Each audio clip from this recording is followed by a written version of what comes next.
যে ছবিগুলো দেখলেন এগুলো S22 দিয়ে তোলা এবং বিস্তারিত আলোচনা করবো আজকে এই ভিডিওতে। আর S22 বর্তমানে 33 থেকে 35,000 টাকা রেঞ্জে পাওয়া যাচ্ছে, সেটা ভেরিয়েন্ট ভেদে। তো এটা 128GB ভেরিয়েন্ট, এইটা বর্তমানে ভালো একটা ডিল প্রোভাইড করতেছে এবং আপনারা নিতে পারেন এই টাইপের একটা ডিভাইস। হিট হয়, অনেকেই বলবেন যে হিট হয় প্রচুর, হ্যাঁ হিট হয়, ঠিক আছে, কিন্তু S21 এর মতো ক্যামেরা যে অ্যাপটা সেটা ক্র্যাশ করে না, এটা আমি বলতে পারি গ্যারান্টি দিয়ে। আর হিটটা একটি সার্টেন ওয়ে পর্যন্তই হয়, তারপর আর বাড়ে না, তারপরে লিমিটেডই থাকে। আর এটার মধ্যে আপনারা মোটামুটি সই হবেন। ডিটেলস আপনারা জানেন, এত ডিটেলসে যাবো না, যতটুকু ডিটেলস না বললেই না সেটুকু আপনাদের সাথে শেয়ার করবো। তো চলুন ভিডিও শুরু করি। ফার্স্টে এটার হাইলাইটেড পয়েন্ট হচ্ছে ক্যামেরা। পিছনে আপনারা 3টা ক্যামেরা পাবেন। 50 মেগাপিক্সেলের মেইন সেন্সর দিচ্ছে স্যামসাং S5K GN5, মানে জেনারেশন 5 এর এটা। আর 12 মেগাপিক্সেলের একটি সনি সেন্সর পাবেন, যেটা সনি IMX 563, এবং 10 মেগাপিক্সেলের টেলিফোটো লেন্স পাবেন স্যামসাং S5K 3K1। আচ্ছা, ফ্রন্টে যে 10 মেগাপিক্সেলের সেলফি শুটারটা দেওয়া আছে সেটা f2.2 অ্যাপারচার সনি IMX 374। তো মেইন সেন্সর দিয়ে শুরু করি। 50 মেগাপিক্সেলের আউটপুট বেশ ভালো ছিল, আমার কাছে কোনো রকম সমস্যা ইস্যু মনে হয় নাই। এবং এটার মধ্যে আপনারা টেলিফোটো যে লেন্সটা আছে সেটা আপনারা সর্বোচ্চ 20x পর্যন্ত জুম করতে পারবেন। 20x জুম ইউজেবল না, মোটামুটি 5x থেকে 8x 10x আপনি ধরে নেন, 10x আপনারা মোটামুটি ইউজেবল একটা জুম পাবেন। জুম ক্যামেরার আউটপুট ভালো ছিল। 0.6 হচ্ছে আল্ট্রা ওয়াইড ক্যামেরাটা, এটা 1x এ মেইন ক্যামেরাতে শিফট করে এবং 3x এ টেলিফোটোতে শিফট হয়ে যায়। 3টা ক্যামেরা মোটামুটি প্রায় সিমিলার টাইপের ছবি দিচ্ছিল, তবে আল্ট্রা ওয়াইডের সাথে মেইন সেন্সরের খুব যে একটা পার্থক্য তা কিন্তু না, মোটামুটি স্যাটেলাইট দেয়। কারণ মেইন সেন্সর যে 50 মেগাপিক্সেল সেটা আপনার পিক্সেল বিনিং এর মাধ্যমে যে আউটপুটটা দেয় সেটা কিন্তু আসলে 12 মেগাপিক্সেল টাইপেরই দেয়। তো সেই ক্ষেত্রে আল্ট্রা ওয়াইড এবং মেইন সেন্সরের মধ্যে নরমাল যে পিকচারগুলোতে সেগুলোতে খুব একটা তফাৎ পাবেন না। হ্যাঁ, ফিল্ড অফ ভিউ অনেক বড় এবং পিকচার আউটপুট ভালো লাগে। তো মেইন সেন্সর এবং আল্ট্রা ওয়াইড সেন্সর আউটপুট বেশ ভালো ছিল। পিকচারের যে কালারটা সেটা বেশ ভিভিড এবং বেশ পাঞ্চি প্রোভাইড করে, এবং পিকচারের মধ্যে শার্পনেস ডিটেলস ভালো রকম থাকে, কোন রকম ইস্যু পাবেন না মেইন এবং আল্ট্রা ওয়াইডের ক্ষেত্রে। এমনি যে ক্যামেরা মোডগুলো আছে সেগুলোর মধ্যে অনেক অপশন দেওয়া আছে। পোর্ট্রেট নিয়ে একটু কথা বলি। তো পোর্ট্রেটে আপনারা টেলিফোটো লেন্সের ব্যাপারটা পাবেন। এখানে টেলিফোটো লেন্স দিয়ে আপনারা পোর্ট্রেট তুলতে পারবেন অনায়াসে, যার আউটপুট বেশ ভালো ছিল। আর 6টা আপনারা বোকে মোড পাবেন। তো 6টা বোকে এফেক্ট আমি ট্রাই করছি, মোটামুটি ইউজেবল আপনার 3-4টা ধরতে পারেন, আর গুলো মোটামুটি দেওয়ার কথা দিছে। নর্মালি পোর্ট্রেটের যে আউটপুট সেটা আমার কাছে ভালোই লাগছে এবং ব্লার অ্যামাউন্টটা বেশ ভালো লাগে। সাবজেক্ট সেপারেশন, এজ ডিরেকশন সব দিক দিয়ে ঠিক ছিল, কোন রকম ইস্যু দেখি নাই এবং বেশ ভালো লাগছে ব্লারটা। এবং ফ্রন্টের ক্ষেত্রেও ঠিক তাই, এখানে ওই বোকে এফেক্ট গুলো পাবেন 6টা পোর্ট্রেটের ক্ষেত্রে, এবং সেটার ক্ষেত্রেও বেশ ভালো আউটপুট দেয়। তো পিছনে আপনারা 50 মেগাপিক্সেল ডেডিকেটেড মোড পাবেন, যেখানে প্রচুর ডিটেলস ক্যাপচার করে এবং বিশাল সাইজের ছবি ক্যাপচার করে, যেটার আউটপুট মোড ভালো ছিল, আমি কোন রকম ইস্যু দেখি নাই। এবং পিকচারে মোটামুটি ডিটেলস শার্পনেস ঠিক ছিল, কালারও বেশ ভালো ছিল, কোন রকম ইস্যু হবে না। আর নাইট মোডটা পিছনে এবং সামনে দুই জায়গায় আছে, এবং নাইট মোডের আউটপুট মেইন সেন্সরটাই ভালো ছিল। আল্ট্রা ওয়াইডও খারাপ না, তবে টেলিফোটোতে একটু প্রবলেম করে, ফোকাসে একটু ইস্যু আছে, নয়েজ এবং গ্রেন বেশি আসে। তো সাজেশন থাকবে মেইন সেন্সর দিয়ে তোলা, এবং সবসময় ট্রাই করুন মেইন সেন্সর দিয়ে তুলতে। আর আল্ট্রা ওয়াইডও যেতে পারেন, সেক্ষেত্রে ডিটেলস একটু কম পাবেন নাইটের ক্ষেত্রে, বাট আউটপুট মেইন ক্যামেরার সেন্সরের যে আউটপুট নাইটে মানে নাইট মোডে বেশ ভালো ছিল। ইনডোরও বেশ ভালো ছবি তুলতে পারে, তো সেই নিয়ে কোনো ইস্যু পাইনি। তো ভিডিওর ক্ষেত্রে আপনারা ব্যাকে সর্বোচ্চ 8K 24 FPS ভিডিও করতে পারেন। ভিডিও কোয়ালিটি ছিল খারাপ না, মোটামুটি লেভেলের ছিল। আর এখানে স্টেবিলাইজেশন আছে, সেটা যদি অন করে নেন EIS/OIS সহ সুপার স্টেডি মোড যেটাকে বলে, সেটা অন করলে অটোমেটিক্যালি 1080p 60 তে শিফট হয়ে যায়। আর 4K 60 যে আউটপুট সেটাও ভালো ছিল, মানে বেশ ভালো রকম আউটপুট দিতে পারে। তবে আমি এখানে বলবো HDR ভিডিওর যে অপশনটা সেটা কিন্তু 4K 30 তে কাজ করে। তো HDR ভিডিও কোয়ালিটি ভালো ছিল। আর ভিডিওর ক্ষেত্রে আপনার ডাইরেক্টরস ভিউ পাবেন, যেখানে আপনার সামনের ক্যামেরা অন থাকবে এবং প্রত্যেকটা লেন্সে সুইচ করতে পারবেন। এটা আপনার ব্লগিং এর ক্ষেত্রে কাজে লাগবে বেশি, যারা ব্লগিং ড্রয়িং করেন তাদের জন্য একটা ভালো অপশন হতে পারে। তাছাড়াও ক্যামেরার মধ্যে অনেক অপশন দেওয়া আছে, এখন যদি আমি সবগুলো নিয়ে আলোচনা করতে তাহলে মানে ভিডিও শেষ হবে না। ক্যামেরা নিয়ে ভিডিও পুরো একটা এপিসোড করা যায়। আর ফ্রন্টে 4K 60 FPS এর সর্বোচ্চ আউটপুট পাবেন, যার আউটপুট বেশ ভালো ছিল, আমার কাছে কোনো কমপ্লেন মনে নেই। স্টেবিলাইজেশন EIS টাইপের, মানে ইলেকট্রনিক ইমেজ স্টেবিলাইজেশন যেটা, তো এর আউটপুট খারাপ ছিল না, মোটামুটি চলার মতো। তবে স্ক্রিনটা স্মুথ করার প্রবণতা আছে এবং বেশ স্মুথ করে।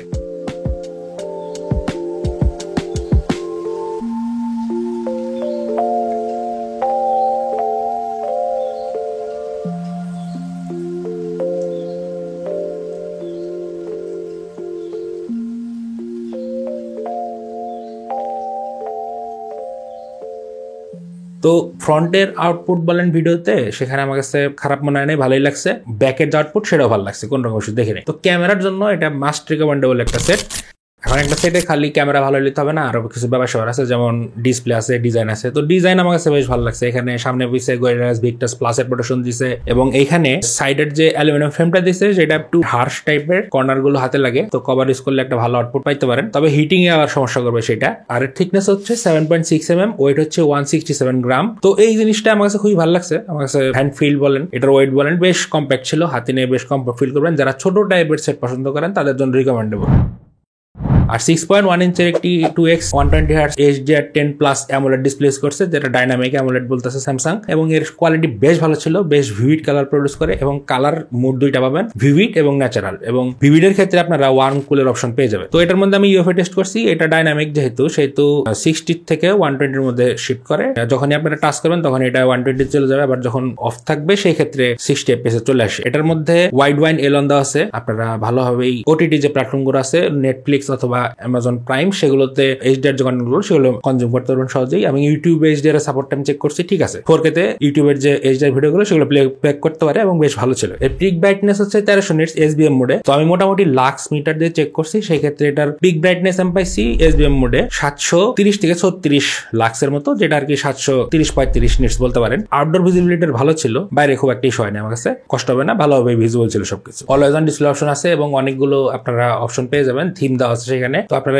পছন্দ মতো আপনাদের অলওয়েজ অন ডিসপ্লে নামাই নিতে পারবেন এবং ইনস্টল করতে পারবেন, সহজে ইউজ করতে পারবেন, চেঞ্জ করতে পারবেন। আর এটার মধ্যে ইন ডিসপ্লে ফিঙ্গারপ্রিন্ট দেওয়া হয়েছে, যেটা বেশ ফাস্ট এবং অ্যাকুরেট ছিল, যেহেতু আলট্রাসনিক সেজন্য বেশ ফাস্ট এবং অ্যাকুরেট, এবং আনলকিং ভালো ছিল। আমি খুব একটা কমপ্লেন করবো না এটা নিয়ে। আর এটার যারা বলতেছেন যে আপনাদের ফিঙ্গারপ্রিন্ট ইস্যু গ্লাস লাগাইলে, সেক্ষেত্রে টেম্পার গ্লাসটা একটু ভালো কোয়ালিটির লাগাইন, সেক্ষেত্রে সমস্যা হবে না, আমি দেখছি। আর এখানে স্টিরিও স্পিকার ইউজ করা হয়েছে, স্টিরিও স্পিকারটা এটা AKG টিউন এবং বেশ ভালো কোয়ালিটি সাউন্ড প্রডিউস করে, কোয়ালিটিফুল সাউন্ড দেয় এবং বেশ লাউড ছিল। তো স্পিকার কোয়ালিটি নিয়ে আমার কোনো ইস্যু নাই, ডিসপ্লে এবং স্পিকার কোয়ালিটি মিলে আপনাকে কন্টেন্ট কনজিউমে একটা ভালো একটা এক্সপিরিয়েন্স দিবে, এটা সেক্ষেত্রে কোনো সন্দেহ নাই।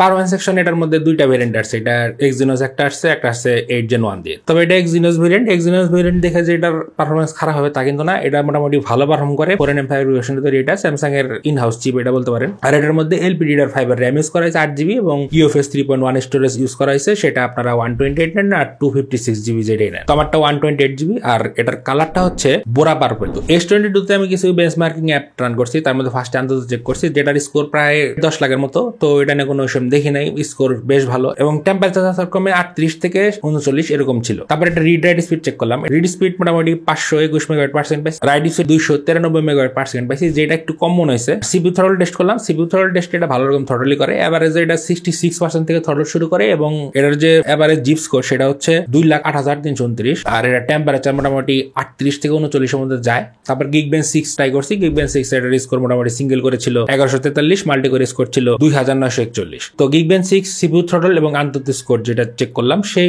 ক্ষেত্রে আমি দেখছি টেম্পারেচার হাইস্ট 39 পর্যন্ত যায়, তবে এটা টেম্পারেচার আমি 41 পর্যন্ত গেছে দেখছি, যেটা গেমিং এর ক্ষেত্রে। তো গেমিং আমি শুরু করছি পাবজি দিয়ে, পাবজি মোটামুটি ভালোই প্লেয়েবল ছিল, এটা স্মুথে এক্সট্রিমে খেলা যায়। তো সেই ক্ষেত্রে আমার কাছে ভালোই মনে হয়েছে, স্পিড খারাপ না, গেম এনজয় করবেন, কোনো রকম ইস্যু দেখি নাই। আমি টেনশন ইম্প্যাক্টও ট্রাই করছি মিডিয়াম সেটিং এ 60 FPS এ, সেই ক্ষেত্রে কোনো রকম ইস্যু পাই নাই।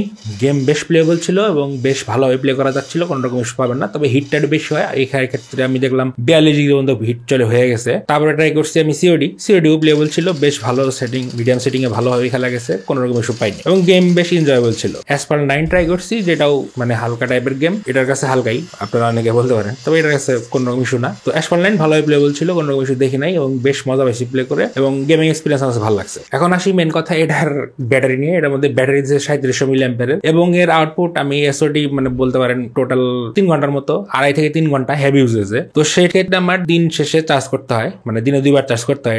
এটা একটা আমার কাছে ভেজাল মনে হয়েছে এবং বেশ ডিস্টার্ব করছে জিনিসটা, তো এটা আপনারা মাথায় রাখবেন। আর চার্জিং স্পিড এটার মধ্যে 25 ওয়াটের ওয়্যার্ড যে চার্জার সেটা সাপোর্ট করে, 15 ওয়াটের ওয়্যারলেস চার্জার সাপোর্ট করে, এবং 4.5 ওয়াটের রিভার্স ওয়াইন্ডিং চার্জিং যেটা ওটা সাপোর্ট করে। তো আমি 20 ওয়াট দিয়ে চার্জ দিছি এবং চার্জিং স্পিড ভালোই ছিল, খুব তাড়াতাড়ি চার্জ হয়। তো এটা 0 থেকে 100% চার্জ হইতে আমার কাছে মোটামুটি 1 ঘন্টার কম লাগছে, 45 থেকে 50 মিনিটের মধ্যে এটা চার্জ হয়ে যায়। আর এটার মধ্যে আইপি রেটিং থাকতেছে IP68, 1.5 মিটার পানির নিচে 30 মিনিট পর্যন্ত এটা রাখা যায়। তো আমি চেক করছি, ঠিক আছে, ইউজ করা যায়, কোনো সমস্যা নাই। কানেক্টিভিটি সেকশন নিয়ে আমি কোনো ইস্যু দেখি নাই, এটার মধ্যে কানেক্টিভিটি খুবই ভালো ছিল, ব্লুটুথ 5.2 দিছে এটার মধ্যে, NFC আছে এটার মধ্যে, এবং মোটামুটি সব রকম কিছুই দেওয়া আছে। তো এই সমস্যাটা হচ্ছে Wi-Fi 6 এর যে সাপোর্টটা সেটা এটার মধ্যে মিসিং, সামহাও আমার ইউনিটের সমস্যা হতে পারে। তবে আমি কয়েকটা ইউনিট দেখলাম এক্সিনোসের, তো এক্সিনোসের এই ইস্যুটা আছে, তো তাদের মডেম নিয়ে একটু ভেজাল থাকে। তবে কানেক্টিভিটি যে কথা বলা অথবা ইন্টারনেট ইউজের ক্ষেত্রে কোনো সমস্যা দেখি নাই। ওয়াইফাই স্পিড এবং ইন্টারনেট স্পিড ভালো ছিল, বাইরে ইন্টারনেট স্পিড চেক করছি, ঠিক আছে। আর কলিং এর ক্ষেত্রে কোনো ইস্যু দেখি নাই। আর এখানে ইউআই এর মধ্যে অ্যান্ড্রয়েড 14 এটার মধ্যে বর্তমানে চলতেছে, 12 লঞ্চ হয়েছিল, এটা 16 পর্যন্ত যাবে। ওয়ান ইউআই 6.1 এটার মধ্যে আসছে এবং এটার মধ্যে এআই যত ফিচার আছিল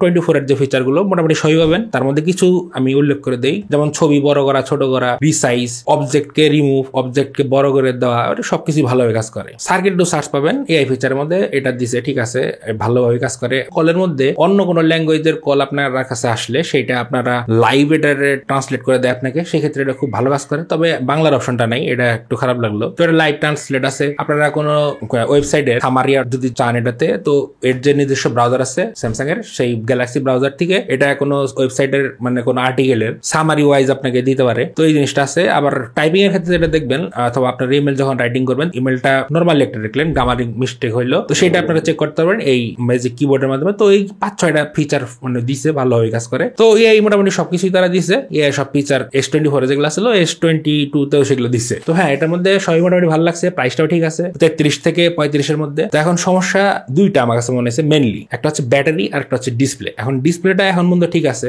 ডিসপ্লে ওরকম মনে ইস্যু দেখতেছি না, ওরকম কিছু শুনতেছি না। তো ডিসপ্লে ইস্যুটা এখন এটার মধ্যে পাওয়া যায় নাই। তবে হ্যাঁ, কিছু কিছু সাইড সেটা পড়ছে, এটা আমি জানি, অনেকে হয়তো বলছে, অনেকে হয়তো বলে নাই, কিন্তু আমি একটু চেক করেন আমি দেখলাম তো এটা পাওয়া গেছে। তো ডিসপ্লে রিস্ক যদি নিতে পারেন আর ব্যাটারি ব্যাকআপ যদি ম্যানেজ করতে পারেন তাহলে এটা নিতে পারেন। ক্যামেরা ওয়াইজ আমার কাছে বেশ ভালো লাগছে, পারফরমেন্স ওয়াইজও খারাপ না। তো এই ছিল মোটামুটি ভিডিও যদি ভালো লাগে অবশ্যই লাইক কমেন্ট শেয়ার করেন আর চ্যানেলটা সাবস্ক্রাইব করেন। দেখা হচ্ছে নেক্সট কোনো ভিডিওতে অন্য কোনো টপিক নিয়ে। সে পর্যন্ত সবাই ভালো থাকবেন। আজকের মতো আমি প্রতীক, বিদায়।